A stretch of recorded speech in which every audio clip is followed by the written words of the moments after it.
ആകാശത്തിൻ്റെ ഉയരങ്ങളിലേക്ക് മുഷ്ടി പിടിച്ചുകൊണ്ട് ഇൻകുലാബ് സിന്ദാബ എന്ന് വിളിച്ച ആ ഒരമ്മക്ക് താങ്ങാവുന്നതിനും അപ്പുറമാണത് എന്നുള്ളതാണ്. കാരണം ചുറ്റുമുള്ള മനുഷ്യരെ ചേർത്ത് പിടിക്കുകയും ആ ഒരു സ്നേഹത്തിൻ്റെ വറ്റാത്ത ആ ഉറവ അവരിലേക്കെല്ലാം പകരുകയും വിശക്കുന്നവൻ്റെ വിശപ്പിൻ്റെ വിളിക്കൊപ്പം ഭക്ഷണം എത്തിച്ചു നൽകാൻ ആഗ്രഹിക്കുകയും അതിനുവേണ്ടി പ്രയത്നിക്കുകയും അത് ചെയ്യുകയും ചെയ്ത ഒരുപാട് മനുഷ്യർ. അത്തരത്തിലുള്ള ഒരു കമ്മ്യൂണിസ്റ്റ് സഹയാത്രികയുടെ മകൻ ഇത്തരത്തിലാകുമ്പോൾ പിന്നെ എങ്ങനെ ആ അമ്മ വേദനിക്കാതിരിക്കും? ഭഗത് സിംഗിനെ കുറിച്ച് ആലോചിക്കുമ്പോൾ നമുക്ക് അത്ഭുതം തോന്നും. കാരണം എല്ലാ സുഖലോലുപതയോടും സുഖമായിട്ട് ജീവിക്കാമായിരുന്നിട്ടും ആ 24-കാരൻ അല്ലെങ്കിൽ ആ 23-24-കാരൻ തൂക്കുകയറിലേക്ക് കയറിപ്പോയത് എന്തിനാണ്? ഒരു പേരിൽ പോലും അടയാളപ്പെടുത്താതെ സ്വാതന്ത്ര്യ സമര കാലഘട്ടത്തിൽ മജ്ജയും മാംസവും ജീവനും നൽകിക്കൊണ്ട് അനേകം മനുഷ്യർ ജീവത്യാഗം ചെയ്തത് എന്തിനാണ്?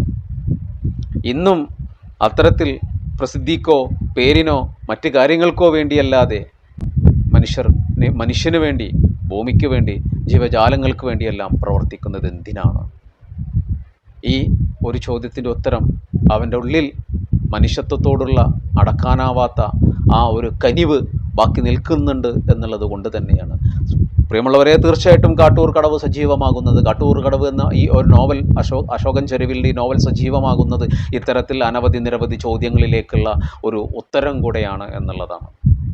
ഒരു സഖാവ് എങ്ങനെയാകണം എന്ന് ആ ഒരു സ്ത്രീ, അബലയായ, ദുർബലയായ എന്നെല്ലാം വിളിക്കപ്പെടുന്ന, ഒട്ടും അബലയും ദുർബലയുമല്ല സ്ത്രീകൾ, പുരുഷനേക്കാൾ 1-2 പടി മുകളിലാണ് എന്നുള്ള ഒരു ഉത്തരം കൂടെ നൽകിക്കൊണ്ടാണ് കാട്ടൂർ കടവ് നമ്മുടെ മുന്നിലേക്ക് എത്തുന്നതും നമ്മുടെ മുന്നിൽ സജീവമാകുന്നതും ഒരുപക്ഷെ ഈ കാലഘട്ടത്തിൻ്റെ മികച്ച ഒരു രാഷ്ട്രീയ നോവലായിട്ട് മാറുന്നതും. മനുഷ്യൻ എന്തിനു വേണ്ടി പ്രവർത്തിക്കണം, എങ്ങനെ പ്രവർത്തിക്കണം എന്ന് നമുക്ക് ഇതിൻ്റെ പല വരികൾക്കുള്ളിലും വായിക്കാൻ കഴിയും. ഒരു രാഷ്ട്രീയക്കാരൻ എങ്ങനെ ആകരുത് എന്നും ഒരുപക്ഷെ നമുക്കിതിനകത്ത് ഒരു വിമർശനാത്മകമായ ധ്വനിയോടുകൂടി ആ ഒരു വായന നമുക്ക് സാധ്യമാക്കുന്നുണ്ട് കാട്ടൂർ കടവ് എന്നുള്ളതാണ്.